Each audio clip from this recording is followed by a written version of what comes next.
ये उन दिनों की बात है जब मैं और मेरी फ्रेंड नेहा को एक कॉलेज में एडमिशन लेना था। कॉलेज घर से बहुत दूर होने की वजह से हमने ये सोचा कि हम वहीं कॉलेज के पास एक घर रेंट पर ले लेंगे, जिससे कॉलेज जाने में ज़्यादा प्रॉब्लम भी नहीं होगी। ये सोचकर मैं और नेहा वहीं पास में एक घर रेंट पर ले लेते हैं और उसमें रहने लगते हैं।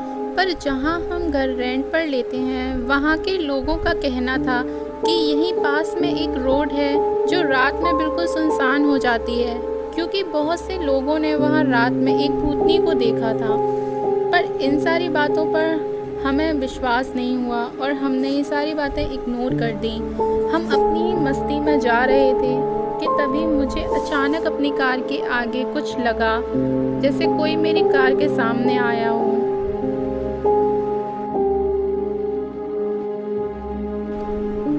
मैं डर गई और मेरे नेहा से पूछने पर पता चला कि नेहा ने कुछ भी नहीं देखा था। फिर मैंने कार से उतर के जब चेक किया तो वहाँ रोड पर कोई नहीं था। हम दोनों फिर वहाँ से घर आ गए।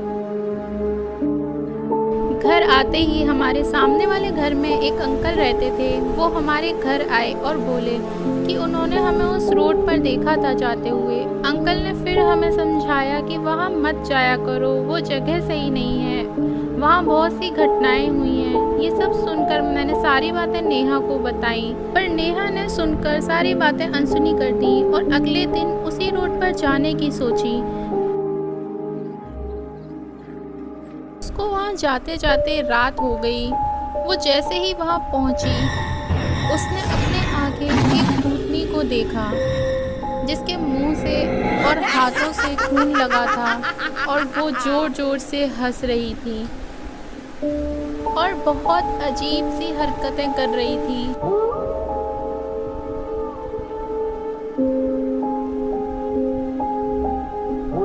ये सब देखकर नेहा बहुत ज़्यादा डर गई और वहाँ से भागने की सोची। वो वहाँ से भागकर सुबह अपने घर वापस आ गई। अगले दिन उसने सारी बातें मुझे बताई, पर मैंने सोचा नेहा मुझसे मजाक कर रही है। मेरे माइंड में बस यही था कि नेहा मस्ती कर रही है। मैंने उसकी बातों को बिल्कुल सीरियसली नहीं लिया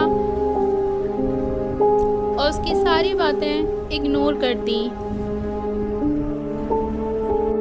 अगले दिन नेहा अकेले जा रही होती है। उसके माइंड में वही सारी बातें थीं जो उसने मुझे बताई थीं। वो बस यही सोचती हुई जा रही थी कि वो कैसे मुझे यकीन दिलाए कि जो भी उसने देखा वो सब सच था।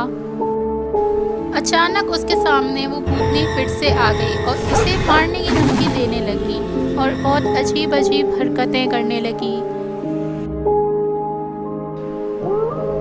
नेहा डर गई और उसने उसे धक्का मार दिया। फिर उस भूतनी ने उसे पकड़ा और जोर जोर से हंसने लगी। नेहा ने उसे फिर से धक्का मार दिया और वहाँ से भाग आई। नेहा मुझे वहाँ लेके गई ये सब दिखाने के लिए कि जो सब उसने बोला वो मजाक नहीं था। हम दोनों ने वहाँ जाके जो देखा उससे हम दोनों बहुत डर गए, क्योंकि वहाँ सब कुछ जलकर राख हो चुका था और अजीब अजीब आवाज़ें आ रही थीं। हम दोनों वहाँ से अपनी जान बचाकर भाग आए और अपने घर आकर सोचने लगे कि जो लोग हमसे बोल रहे थे वो सब सच था।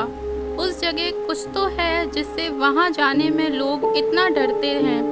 हमने ये सोचा कि हम यहाँ से घर खाली करके कहीं और रूम ले लेंगे। यही सोचकर हम दोनों ने उस घर को खाली कर दिया और दूसरी जगह रूम ले लिया। उसके बाद हम उस जगह वापस कभी नहीं गए। सुनने में आता है कि वो रोड आज भी रातों में सुनसान रहती है। आज भी लोग वहाँ रात में जाने में डरते हैं।